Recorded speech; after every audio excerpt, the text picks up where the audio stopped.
Shalom,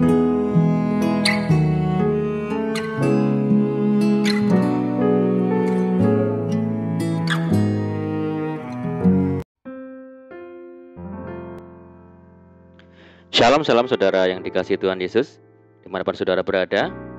Saya menyapa bagi saudara yang ada di Indonesia, dari Sabang sampai Merauke, dari Miangas sampai Pulau Rote, dan saudara yang ada di Malaysia, di Taiwan, di Kamboja, di Singapura, dan dimanapun saudara berada. Senang berjumpa kembali, menjumpai saudara semua. Saya percaya kita semua tetap dalam kasih dan perlindungan Tuhan kita, Yesus Kristus. Selamat datang kembali di channel Pokok Anggur bersama saya, Yosia Krispianto. Mari saudara, sebelum kita bersama-sama untuk merenungkan firman Tuhan, mari terlebih dahulu kita akan berdoa. Bapa di surga, Bapa yang baik, Bapa di dalam nama Tuhan Yesus, kami bersyukur buat segala kebaikan-Mu hari ini ya Tuhan. Terima kasih buat penyertaan-Mu bagi kami hari ini, dan saatnya kami rindu untuk merenungkan firman-Mu. Ajar kami ya Tuhan untuk mengerti dan memahami segala kehendak Tuhan bagi kami. Mari buka rahasia firman-Mu ya saat ini ya Tuhan, dan terangi hati kami dengan firman-Mu. Terima kasih Tuhan, ini doa kami. Hanya di dalam nama Tuhan Yesus Kristus kami berdoa. Amin. Puji Tuhan. Baik saudara, kita akan membaca bersama di dalam Wahyu 14 ayat yang ke-12. Yang penting di sini ialah ketekunan orang-orang kudus yang menuruti perintah Allah dan iman kepada Yesus. Puji Tuhan. Saudara, kepada jemaat di Kolose, Paulus menasihati, kamu harus bertekun dalam iman, tetap teguh dan tidak bergoncang. Dan jangan mau digeser dari pengharapan Injil yang telah kamu dengar dan yang telah dikabarkan di seluruh alam di bawah langit.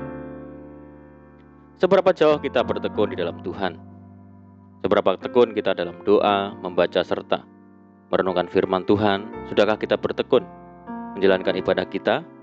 Bertekunkah kita dalam mengerjakan tugas-tugas pelayanan yang dipercayakan Tuhan kepada kita? Berbicara tentang ketekunan, mari kita belajar dari seorang Salomo, saudara.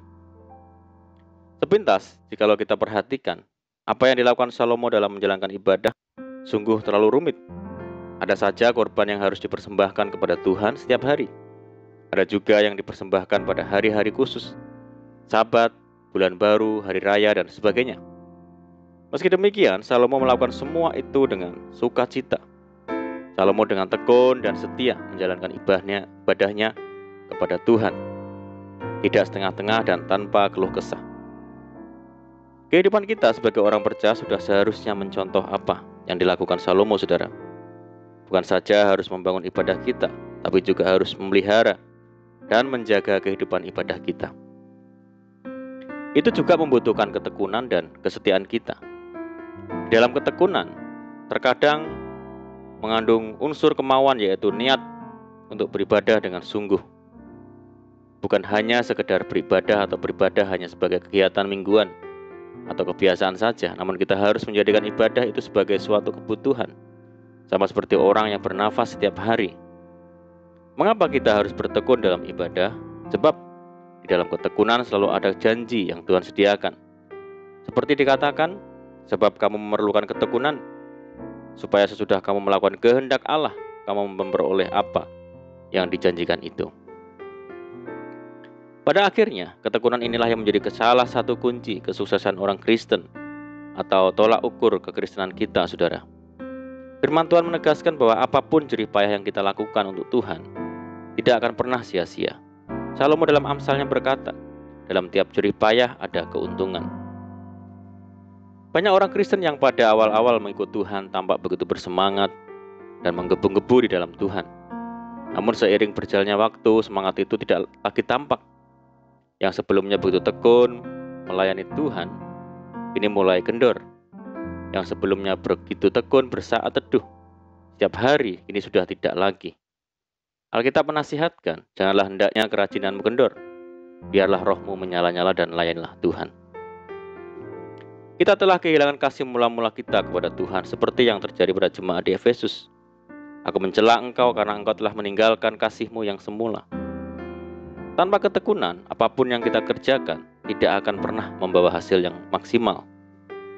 Tekun adalah ketetapan hati yang kuat, yang teguh untuk bersungguh-sungguh dalam melakukan tugas apapun.